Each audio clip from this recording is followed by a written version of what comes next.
মূল ভূখণ্ড থেকে প্রায় ৪,০০০ কিলোমিটার দূরে অবস্থিত মার্কিন ব্রিটিশ সামরিক ঘাঁটিতে ইরানের মিসাইল হামলার পর এ নিয়ে চলছে জোর আলোচনা।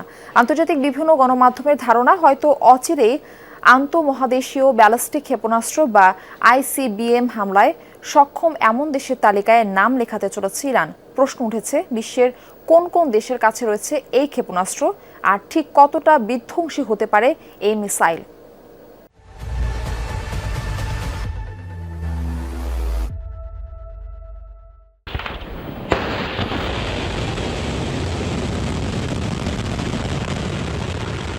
ইন্টারকন্টিনেন্টাল ব্যালিস্টিক মিসাইল, যা সংক্ষেপে পরিচিত আইসিবিএম নামে, এটি এমন এক ধরনের দূরপাল্লার ক্ষেপণাস্ত্র যা এক মহাদেশ থেকে আরেক মহাদেশে আঘাত হানতে সক্ষম। এই অস্ত্রের সর্বনিম্ন পাল্লা ৫,৫০০ কিলোমিটার। যুক্তরাষ্ট্র, রাশিয়া ও চীন সহ বিশ্বের হাতে গোনা কয়েকটি দেশের সমর ভাণ্ডারে আছে এই অস্ত্র। যুক্তরাষ্ট্রের রয়েছে মিনিটম্যান 3 আইসিবিএম মিসাইল, এর পাল্লা সর্বোচ্চ ১৩,০০০ কিলোমিটার। অপরদিকে মার্কিন মিত্রদেশ যুক্তরাজ্য ও ফ্রান্সের কাছে রয়েছে সাবমেরিন থেকে উৎক্ষেপণযোগ্য আইসিবিএম। যুক্তরাষ্ট্রের সাথে পাল্লা দিয়ে আইসিবিএম এর বিশাল ভান্ডার গড়েছে রাশিয়া। তাদের আছে RS সিরিজের একাধিক মিসাইল, যেগুলো সর্বোচ্চ পাল্লা ১১,০০০ কিলোমিটার। একইভাবে চীনের রয়েছে ১৩,০০০ কিলোমিটার রেঞ্জের DF সিরিজের মিসাইল। উত্তর কোরিয়া সর্বোচ্চ ১৫,০০০ কিলোমিটার রেঞ্জের তাইপোডং সিরিজের আইসিবিএম বানিয়েছে।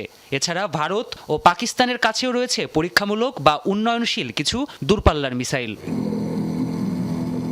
সমরাস্ত্র বিশ্লেষকরা বলছেন, বিশ্বের সবচেয়ে শক্তিশালী ও কৌশলগতভাবে গুরুত্বপূর্ণ ক্ষেপণাস্ত্রগুলোর একটি এই আন্তঃমহাদেশীয় ব্যালিস্টিক মিসাইল বা আইসিবিএম। শুরুতে শব্দের গতির চেয়ে ২০ গুণেরও বেশি গতিতে উপরে উঠে যায় এটি, এরপর নির্দিষ্ট গতিতে আঘাত হানে টার্গেটে। যুক্তরাষ্ট্র, চীন সহ বিশ্বের অনেক দেশ ভূমি, আকাশ ও জলপথ ৩ দিক থেকে হামলার উপযোগী করে এই অস্ত্র তৈরি করেছে। এটি পারমাণবিক বোমাও বহন করতে পারে। একে বলা হয় নিউক্লিয়ার ট্রায়াড ব্যবস্থা।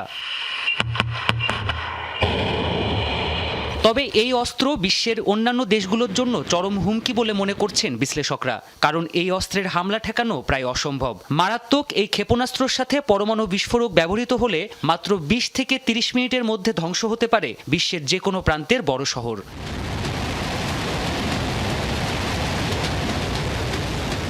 প্রাণপ্রতিম কুণ্ডু, যমুনা নিউজ।